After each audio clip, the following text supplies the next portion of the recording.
come up during the conversations with the council over the master plan bill, which we expect to be passed, I believe, tomorrow.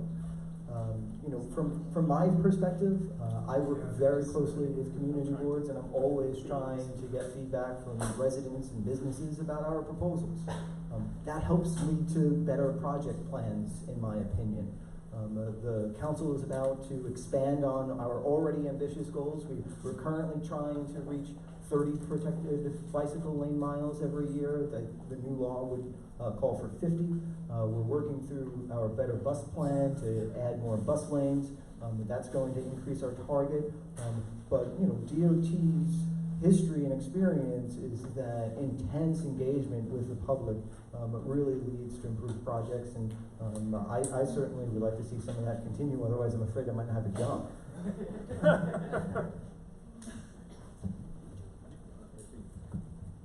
I just want to say that it's a good question, and it really represents what the tension is between local neighborhoods and the entire city. I mean, the reality is we're a very big city of between 8 and 9 million people, and you know, it's also, we have a lot of parochialism, and it's very difficult to operate a transportation system, you know, when you have these kind of neighborhood by neighborhood oppositions. So DOT has to figure out a way to pull a whole, and I think that, you know, I only say that as oppositions because that's how the question was presented, right? Because a lot of times there are community boards that are supportive of the you know, citywide question, and it varies question by question, issue by issue, year by year, and who's in the community and what and how it's presented.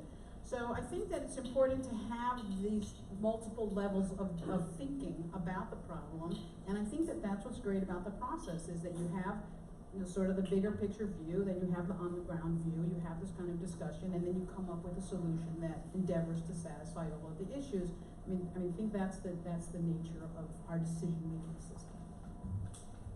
I'm going to inject a little fizz here with both of my panelists, and I don't mean to like jump on anybody's words, but I would distinguish between parochialism and localism.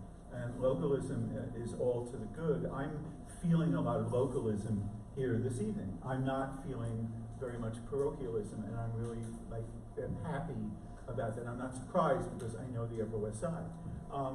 And parochialism is what the DOT had to overcome in Greenwich Village, in overcoming a lawsuit, a dubious at best lawsuit, and really a scurrilous lawsuit in my view, by some self-styled and very parochial incumbent residents of Greenwich Village that tried to stop, and did stop for 6 months, was it? The startup of the 14th Street busway, which is now like finishing its 3rd week. Is that just what about 3rd or 4th? Yeah, 3rd or 4th. And so far, it is a success so smashing, so striking, with not only vastly improved bus speeds all up and down 14th Street, greatly improved ridership, and most importantly, only very small at most increases in overflow traffic on the adjacent streets, which the litigators profess to be so concerned about. Pardon me, Ed, that any mayor who really had his hands on the levers of transportation and citywide thinking and neighborhood thinking, he would be what Corey Johnson, the Speaker of the City Council, has been. He would be riding those buses and basking in the thanks and the gratitude and the smiles of tens of thousands of daily bus users, and he would be looking aggressively as to how can we make this happen ASAP everywhere else that is suited for it, rather than hemming and hawing as this mayor continues to do. So I just feel real sympathy, Ed, that you have to work under a mayor who is I'm not grandstanding. We have been waiting. We in the transit advocacy community, we've been waiting for this mayor, and he just doesn't get it, and we've now got 2 years and 2 months before there can be a new mayor who might really take us into the century that we're living in as far as transportation and streets are concerned. If I just first of all, don't have any sympathy for me. I have the best job in city government. And you also get so much praise from the community board. Sometimes. And, you know, I want to give credit to the mayor because he was the one who green-lit this pilot program when many of our elected officials were unsure of its impact. And he said, let's try it. And I think he does deserve a tremendous amount of credit for that decision. We're still very early. I certainly am not one to call triumph too soon because I'm a Met and a Giant fan, and I've seen early season starts just lead to disaster. But we're very, very pleased by the initial progress on 14th Street, and we're of course going to monitor what that means for both 14th Street and other areas. And I would say, listen, I'm a civil servant. I'm a government administrator. I think there's great value in our democracy for these types of conversations to happen. And I certainly take the feedback I receive from local communities very important, and Colleen and others in my office do. So I do want to stand up for the process that DOT has followed over the last few years. I know to advocates that progress may not come quick enough, but I think what is most important is that we're building the credibility with communities that I can now say, maybe in a couple of months, who knows, look at 14th Street, this is working, now, we should think about putting it elsewhere.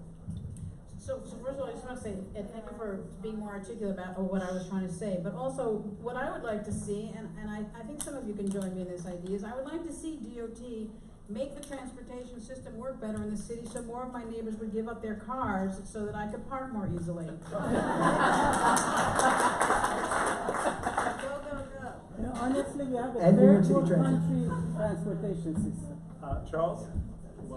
Okay, great. Again, I'm trying to organize the comments and themes. One theme that I've seen is people of limited means. With congestion pricing coming, there's going to be a fee. If we have parking permits, there'll be a fee.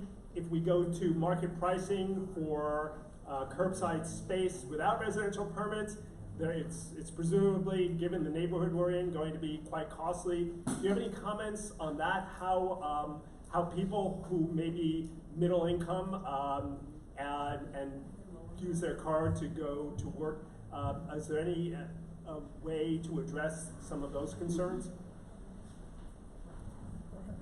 I'm going to just talk for a minute about the abstract person in that category, not an actual individual, right? So the equity question is frequently raised, and the reality is that people with jobs in the part of Manhattan that is described as the congestion pricing zone out-earn their neighbors in every part of the region, and so it's unclear that it's more than a distraction.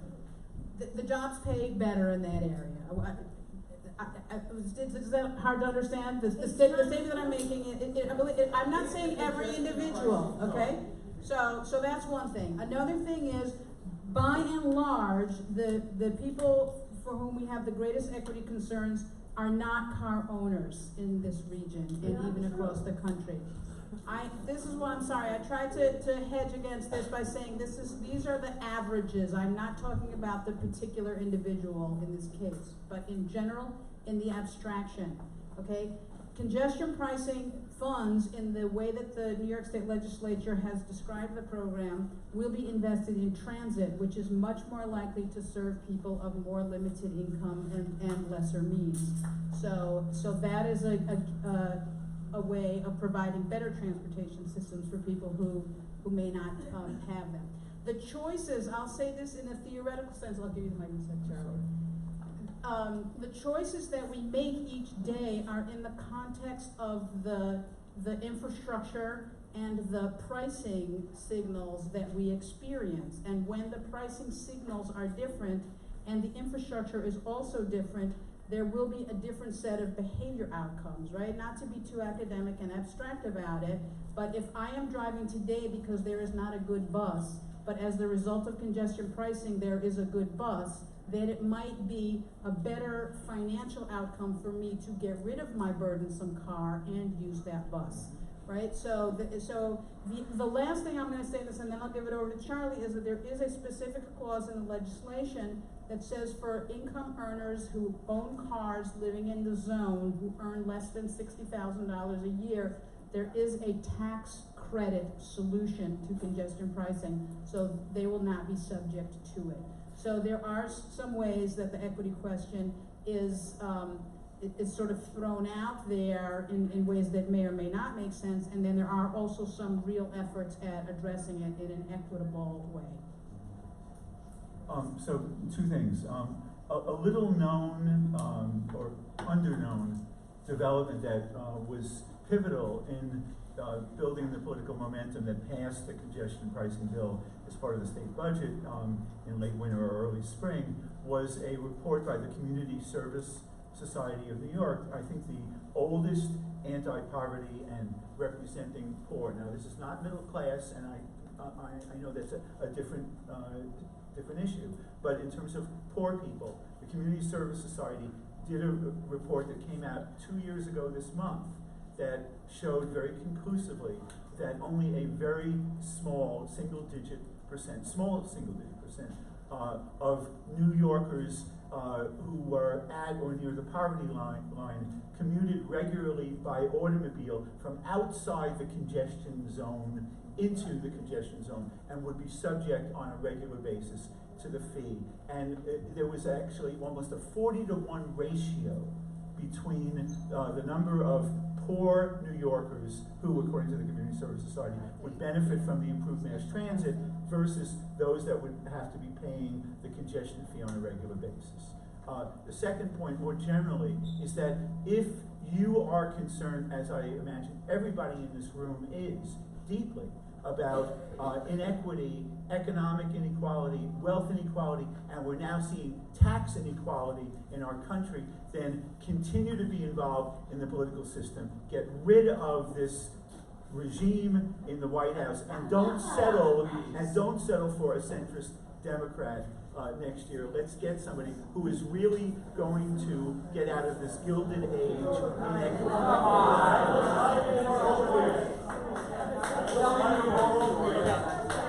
Any other comments on that? I will. Let me just tell you. I have one more.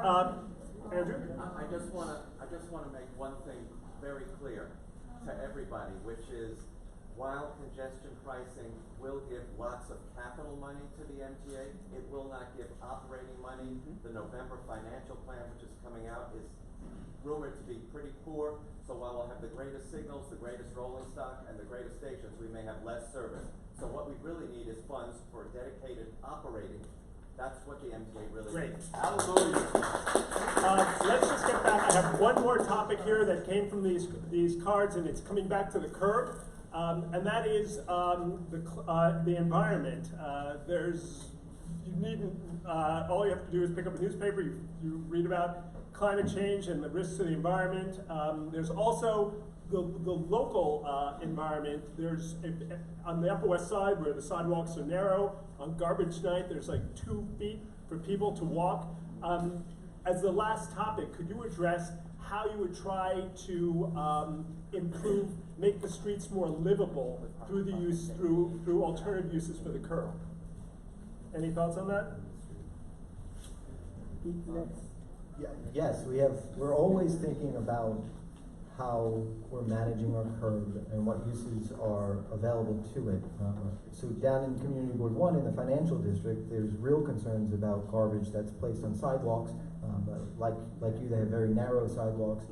And then there are calls for, wait, can we create areas in what would otherwise be a parking lane and have that be similar to, forgive the phrase, but a garbage corral? Does it make it better to put the garbage bags in the roadway to keep the sidewalks clear for pedestrians?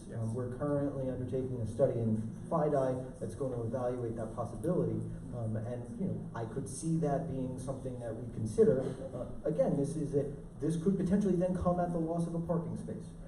And do we as a community, as a city, say, this is a better use of that curb, that space within the roadway, than having a parked car there?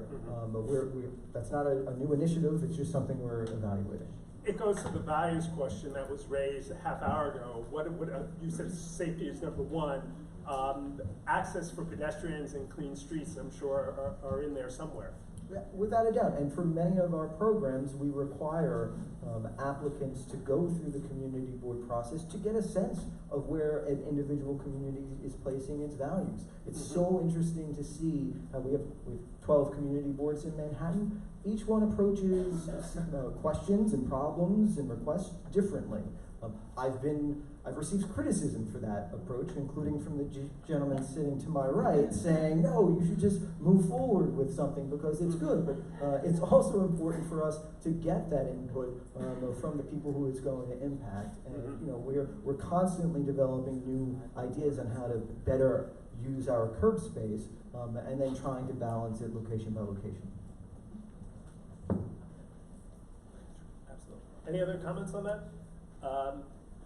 It's a process because sometimes, like dedicated parking spots for garbage, there really isn't a precedent for that. People don't see that. So sometimes the DOT, I would think, has to take the bull by the horns and have a trial, which is what you do, and see if it works.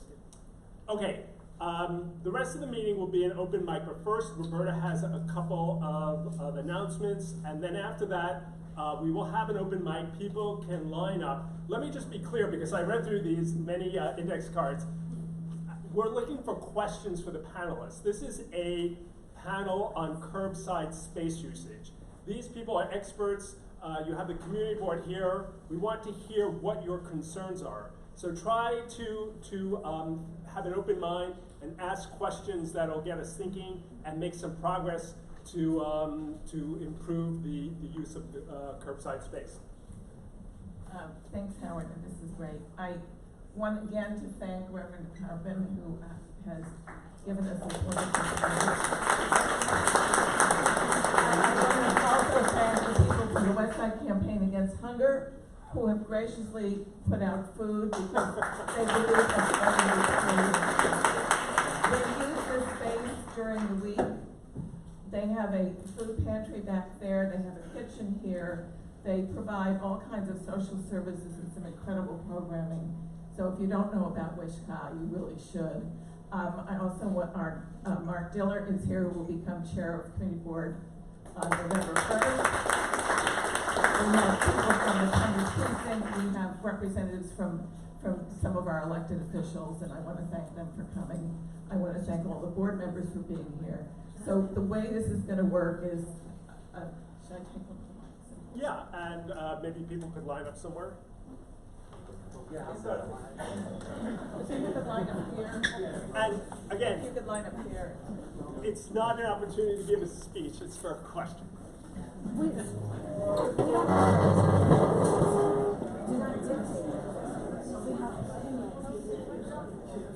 This is for questions. Well, I thought this was really interesting, especially some of your comments about a little bit of the capitalist model that was kind of working there. I wanted to make. Could other people not talk right now? I wanted to make a comment which is really about what I feel is that there's a misunderstanding about, at least on the Upper West Side, about how people use their cars. I think the majority of people that own cars on the Upper West Side are not commuting. I ride my bike to work every day. My car sits there. It doesn't move. It's not part of the traffic issue. But the problem with the traffic issue is all the cars coming in from outside. So that's the first thing, is we use our cars to escape New York. That's sort of a New York tradition. And that's how we use them. So I just wanted to kind of put that out there because it doesn't seem like that's part of the thinking. And as far as like residential parking, if you go look at someplace like Georgetown in Washington, D.C., they have a very, very good program. An hour can be allocated to people to just sit there. Do you have a question? And one other question for the DOT commissioner. I was wondering, since we're surrounded by two of the greatest parks in the world, Riverside and Central Park, why we would need to create green spaces or spaces in the street. And before we go ahead and do that, why don't we go ahead and program entertainment or whatever the other ideas in the median of Broadway and see how that goes. We've got a green space there. Let's see how it goes with all the winos, the drunks, and the homeless there, and see the kind of programming you're going to bring there before we disturb the entire neighborhood. Right on. I just want to respond to just a small a part of the comment that we just heard, and that is this question of, you know, having a car to escape New York, and how, I mean, the reality is that the average car is parked 95% of the time. And so when I'm asking, you know, if we're here asking the community if they want the curb space to be used for their fresh direct delivery, or to store the garbage, or for a bus lane, or for daylighting, as Mark mentioned before, is storing a vehicle the best use of the curb? And I'm not going to answer that for you, but that's a question that I am imploring you to ask yourselves. There's a fixed and limited amount of space there. Is the best use of it keeping your car parked for I don't know, once a week, once a month, once a year? I don't know how frequently you need to escape, but I think that's a question that we need to really be asking.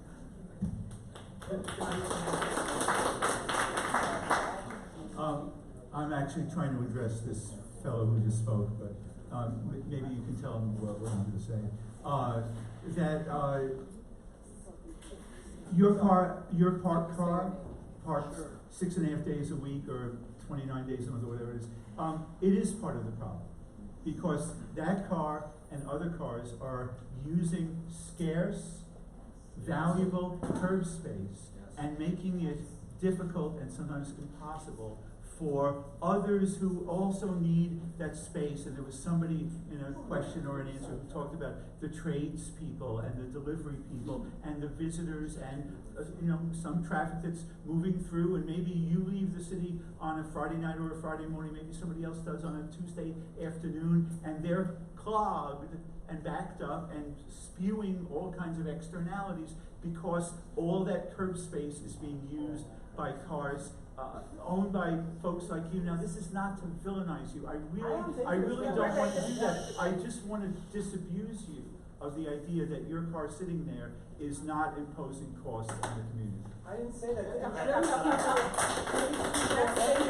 Next question. There's kind of like Excuse me. Next question, please. Please state your name and the Okay, question. my name is Mark Friedman. Hey, Mark.